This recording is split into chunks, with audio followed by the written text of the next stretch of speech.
All നമ്മളിന്ന് പാവങ്ങളുടെ ഊട്ടി, അതായത് നെല്ലിയാമ്പതിയിലോട്ടാണ് നമ്മൾ യാത്ര പോകുന്നത്. ഞാനും എൻ്റെ വൈഫും ഇവിടെ നമ്മൾ ഈ ബൈക്കിലാണ് യാത്ര പോകുന്നത്. ഞങ്ങൾ ഒരു ഉച്ചയാകുമ്പോൾ ഇറങ്ങി, അതായത് ഉച്ചയാകുമ്പോൾ ഞങ്ങൾ നെന്മാറ ടൗൺ എത്തി. അവിടെ നേരെ നമ്മൾ നെല്ലിയാമ്പതി ഹിൽ സ്റ്റേഷനിലോട്ടാണ് ഞങ്ങൾ വെച്ച് പിടിച്ചിട്ടുണ്ടിരിക്കുന്നത്. പെട്ടെന്ന് ഉണ്ടായിരുന്ന പ്ലാനാണ്, അതായത് ജസ്റ്റ് അവിടുത്തെ മെയിൻ സ്പോട്ടിലോട്ട് പോകേണ്ട, നമുക്ക് ആ പ്ലാന്റേഷനിലുള്ള റൂട്ടും അങ്ങനെ പോകാമെന്നുള്ള പ്ലാനിലാണ് പോയിക്കൊണ്ടിരിക്കുന്നത്. നമ്മുടെ നെല്ലിയാമ്പതിയുടെ ബേസ് താഴെ തന്നെയാണ് നമ്മുടെ പോത്തുണ്ടി ഡാമുള്ളത്. പക്ഷെ ഞങ്ങൾ അവിടെ നിന്ന് കയറിയില്ല. ഒന്നാമത് ഉച്ചയ്ക്ക് നല്ല വെയിലുമാണ്. പിന്നെ അവിടെ നമ്മളിപ്പോൾ ഫാമിലി ആയിട്ട് പോകാനെന്നുണ്ടെങ്കിൽ സ്പെൻഡ് ചെയ്യാൻ ടൈം ഒരുപാടുണ്ട്, കുട്ടികൾ കളിക്കാനും അങ്ങനെ ഒരുപാടുണ്ട്. ഈ ഡാം ഒരു വളരെ ഓൾഡായ ഡാമാണ്. അതായത് ഒരു 19th സെഞ്ച്വറിയിലാണ് ഇത് കെട്ടിയിരിക്കുന്നത്. ജഗിരിയും ലൈം സ്റ്റോൺ വെച്ചിട്ടാണ് ഇത് കെട്ടിയിരിക്കുന്നത്. അതായത് എർത്തൻ ഡാമാണ്. അത് ഇന്ത്യയിലെ ആദ്യത്തെ ഡാമാണെന്നാണ് പറയുന്നത്. അപ്പോൾ അതൊരു സ്പെഷ്യാലിറ്റി ഉള്ള പഴയ ഡാമുകളിലൊരു ഡാമാണിത്. ഓക്കെ, അപ്പോൾ നമ്മളിവിടെ നേരെ ഈ ഒരു സ്ട്രെയിറ്റ് റോഡാണ് നമ്മുടെ നെല്ലിയാമ്പതിയിലോട്ടുള്ള കവാടം പോലെയുള്ള മെയിൻ റോഡാണിത്. ഇതിൻ്റെ താഴെ തന്നെ നമ്മൾക്കൊരു ചെക്ക് പോസ്റ്റ് ഉണ്ട്. ഓക്കെ, ഈ ചെക്ക് പോസ്റ്റ് എന്തിനാണെന്ന് വെച്ച് കഴിഞ്ഞാൽ നമ്മൾ അങ്ങോട്ട് കയറിപ്പോകുന്ന ആൾക്കാരുടെ കൗണ്ട് എടുക്കാനും ഡീറ്റെയിൽസ് എടുക്കാൻ വേണ്ടിയുള്ള ഒരു ചെറിയ ചെക്ക് പോസ്റ്റാണ്. അവിടെ പ്രത്യേകിച്ച് നമ്മുടെ വണ്ടി നമ്പർ, നമ്മുടെ കൗണ്ട് മാത്രം കൊടുക്കുന്നുള്ളൂ, വേറെ ഡീറ്റെയിൽസ് കൊടുക്കേണ്ട ആവശ്യമില്ല. വണ്ടിയുടെ നമ്പറും കൗണ്ടും. അപ്പോൾ ഇത് ഓപ്പൺ ആവുന്ന രാവിലെ 8 to വൈകിട്ട് 4-5 ഉള്ളിലാണ്. അങ്ങോട്ട് നമുക്കിപ്പോൾ മുകളിലോട്ട് കയറാമെന്നുണ്ടെങ്കിൽ 5 മണിയുടെ മുന്നായിട്ട് തന്നെ പോകണം. പക്ഷേ 5 മണിയുടെ മുന്നിൽ പോകണമെന്നുണ്ടെങ്കിൽ അത് സ്റ്റേ ഉണ്ടെങ്കിൽ മാത്രമേ നമ്മൾ അങ്ങോട്ട് കടത്തി വിടുള്ളൂ. അല്ലാതെ നമ്മൾക്ക് ഇവിടെ നിന്ന് പോയിട്ട് 5 മണിക്ക് പോയിട്ട് രാത്രി തിരിച്ചിറങ്ങാമെന്നുള്ളൊരു കൺസെപ്റ്റ് അവിടെ ഇല്ല. നമുക്കിപ്പോൾ രാവിലെ പോയി വൈകിട്ടാകുമ്പോൾ ഇറങ്ങണം. അപ്പോൾ അതുകൊണ്ട് ഞങ്ങളടുത്ത് പോകുമ്പോൾ തന്നെ പറഞ്ഞു 4 മണി 5 മണിയാകുമ്പോൾ അവിടെ നിന്ന് ഇറങ്ങിക്കോളൂ, എന്നാലും ഇവിടെ നിന്ന് ക്രോസ് ചെയ്യാൻ പറ്റുള്ളൂ എന്ന് പ്രേരിക്കുക. എന്താ വെച്ച് കഴിഞ്ഞാൽ ആന ഇറങ്ങുന്നുണ്ട്, വന്യമൃഗങ്ങൾ, അതേപോലെ ആന തുടങ്ങിയ സംഭവങ്ങളെല്ലാം ഇറങ്ങും. അപ്പോൾ അതിൻ്റെ ഒരു പ്രിക്കോഷനായിട്ട് ഫോറസ്റ്റ് പറയുന്നതാണ്. നമ്മൾ പോകുന്ന വഴിക്ക് ഫസ്റ്റായിട്ടൊരു മെയിൻ വ്യൂ പോയിൻ്റ് എത്തും. അതാണ് ഈ വ്യൂ പോയിൻ്റ്. നമുക്ക് ഇവിടെ നിന്ന് ഫസ്റ്റ് നമുക്ക് റെസ്റ്റ് ചെയ്തിട്ട് പോകാം. ഇവിടെ ജസ്റ്റ് നിന്ന് വ്യൂ ഒക്കെ കണ്ട് മലകളൊക്കെ നോക്കി കാഴ്ചകളൊക്കെ ഉണ്ട്, കുറച്ച് ഫോട്ടോസൊക്കെ എടുത്തിട്ട് നമുക്ക് ഇവിടെ നിന്ന് പോകും. ഞങ്ങൾ പോയപ്പോൾ തന്നെ ഒരു മൂടി ക്ലൈമറ്റ് ആയിരുന്നു. അത് മഴ വരുന്നതിൻ്റെ തൊട്ട് മുന്നേ, അതായത് ഇപ്പോൾ ഞാൻ മെയ് മാസം ലാസ്റ്റാണ് പോയത്. മഴ വരുന്നതിൻ്റെ ഒരു മൂടി ക്ലൈമറ്റ് ആയിരുന്നു. നമുക്ക് ഇവിടെ നിന്ന് നോക്കിക്കഴിഞ്ഞാൽ പോത്തുണ്ടി ഡാം കാണാൻ പറ്റും. നമ്മളിപ്പോൾ കയറി വന്ന ഡാം കണ്ടില്ലേ, ഇതാണ് പോത്തുണ്ടി ഡാം.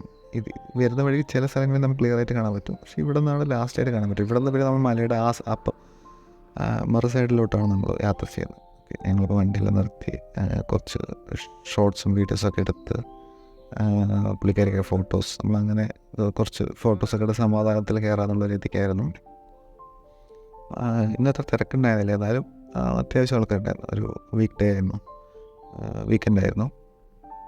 ഇവിടെ നമുക്ക് ഒരു വ്യൂ പോയിൻ്റ് ഉണ്ട്. അവിടെ പോയിരുന്ന് കാണാം. ഇവിടെ നിന്ന് കാണുന്ന സെയിം തന്നെയാണ്. പിന്നെ ഞങ്ങൾ വണ്ടി എടുത്തു, നമ്മുടെ തൂക്കുപാലത്തിലൂടെ തന്നെ പോകാമെന്നുള്ള രീതിക്ക് വണ്ടി എടുത്ത് പോയി. പിന്നെ ഈ ഒരു ജംഗ്ഷനാണ്, ഇവിടെ നിന്നാണ് നമ്മൾ റൈറ്റ് എടുക്കേണ്ടത്. നൂറടി എന്നുള്ളൊരു അരമാർക്കുണ്ടല്ലേ, നമ്മളിവിടെ നിന്ന് റൈറ്റ് എടുത്ത് പോകണം. നേരെ പോയാലാണ് പുലിയമ്പാറ സീതാർകുണ്ട് എന്നുള്ള വ്യൂ പോയിൻ്റ് ഉള്ളത്.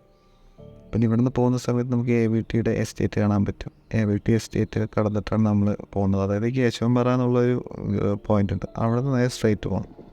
ഓക്കെ, അവിടെ നേരെ പോകുന്നതാണ് നമ്മുടെ ഈ റൂട്ട്. അപ്പോൾ നേരെ പോകുന്ന സമയത്ത് അപ്പോഴാണ് നമുക്ക് പ്ലാന്റേഷൻ കാണാൻ പറ്റുക. നമുക്ക് അതുവരെ കാടും ഫുള്ള് മരങ്ങളും, തേക്കിൻ്റെ കാടുകളും അങ്ങനെ ഒരുപാട് മരങ്ങളാണ്. പക്ഷെ ഇവിടെ എത്തുമ്പോഴാണ് പ്ലാന്റേഷൻ സ്റ്റാർട്ട് ചെയ്യുന്നത്.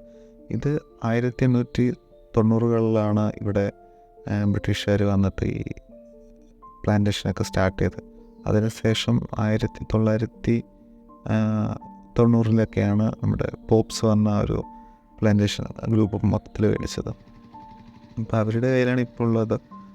100% ഓർഗാനിക്കാണ് അവരുടെ കൾട്ടിവേഷൻ. അങ്ങനെയൊക്കെയാണ് അവരുടെ കൾട്ടിവേഷൻ അവിടെ ചെയ്തുകൊണ്ടിരിക്കുന്നത്. നമുക്കിവിടെ ഓറഞ്ച്, ടീ, കോഫി, അങ്ങനെ ഒരുപാട് സംഭവങ്ങൾ ഇവിടെ കൃഷി ചെയ്യുന്നുണ്ട്. അതേപോലെ പ്ലാന്റേഷൻ നടക്കുക ഒരുപാട് മരങ്ങൾ ഇവിടെ നട്ട് വെച്ചിട്ടുണ്ട്. പോയ സമയത്ത് നല്ല കോടയായിരുന്നു, മഴ പെയ്ത് പോയ സമയമായിരുന്നു. അപ്പം കോട ഫുള്ള് താഴോട്ട് ഇറങ്ങിയിട്ടുണ്ടായിരുന്നു. പിന്നെ ഈ റോഡ് പറയുന്നത് ഭയങ്കര നാരോ റോഡാണ്. ഓക്കെ, അപ്പോൾ നമ്മൾ കാർ കൊണ്ട് പോകണമെങ്കിൽ കുഴപ്പമൊന്നുമില്ല, പക്ഷേ 2 കാർ അങ്ങനെ പെട്ടെന്ന് കടന്നു പോകാനുള്ളില്ല. എന്നാലും ചെറിയ റോഡ്, അധികം ആരും വരാറില്ല ഇങ്ങോട്ട്. അതായത് എല്ലാവരും കേശവൻപാറ സീതാർകുണ്ട് പോയിട്ട് തിരിച്ചു പോകാറുള്ളൂ. നമ്മൾക്ക് ഇപ്പോൾ തൂക്കുപാലം വരെ പോകുന്ന ഒരു എക്സ്പീരിയൻസ് ആണ്. നമുക്ക് ആൾക്കാരില്ല, സമാധാനപരമായിട്ട് പോവാം. കാടിൻ്റെ ഇത് ആസ്വദിച്ചിട്ട് പോകാൻ പറ്റും. അതേപോലെ ഇവിടെ ഒരുപാട് പക്ഷികൾ ഒരുപാട് വെറൈറ്റി പക്ഷികളുണ്ടെന്നാണ് റിസർച്ചിൽ പറയുന്നത്. അതുകൊണ്ട് തന്നെ ഇവിടെ ഒരുപാട് ബേർഡ് സൈറ്റിങ്ങിനായിട്ടും ഫോട്ടോസ് എടുക്കാനായിട്ടും ഒരുപാട് ആൾക്കാർ വരാറുണ്ട്. എൻ്റെ വീടെന്ന് പറയുന്നത് ഇതിൻ്റെ ഈ നെന്മാറ പറഞ്ഞാൽ 4 കിലോമീറ്റർ ഉള്ളൂ. അതായത് ഇതിൻ്റെ താഴെ തന്നെയാണ് ഞങ്ങളുടെ വീട്. പക്ഷേ നമ്മൾക്ക് എന്തെങ്കിലും ഫങ്ഷൻസൊക്കെ ഉണ്ടെങ്കിൽ ഞങ്ങളെല്ലാവരും കൂടിയിട്ട് പോകാറുള്ളത് ഇവിടേക്ക്. ഓക്കെ, അടുത്തത് ഞങ്ങളവിടെ എത്തി. അവിടെ പോയി നമ്മളൊരു ചായക്കടയിൽ കയറി. നമ്മുടെ തൂക്കുപാലത്തിൻ്റെ അവിടെ എത്തുന്ന ഒരു ചായക്കടയുണ്ട്.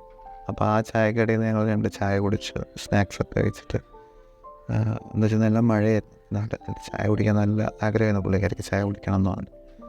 ചായ കുടിച്ച് ഞങ്ങൾ രണ്ടുപേരും കൂടി നടന്ന് തൂക്കുപാലത്തിൽ, ഈ തൂക്കുപാലത്തിൻ്റെ ആ വഴിയിലോട്ട് ജസ്റ്റ് ഈ റോഡിൽ നിന്ന് റൈറ്റിലൂടെ താഴെ ഇറങ്ങിയ തൂക്കുപാലമാണ്. ഇതൊരു പുഴയാണ്. അതായത് ഈ ഒരു പുഴ ക്രോസ് ചെയ്യാൻ വേണ്ടിയിട്ട് തൂക്കുപാലം കെട്ടിയതാണ്.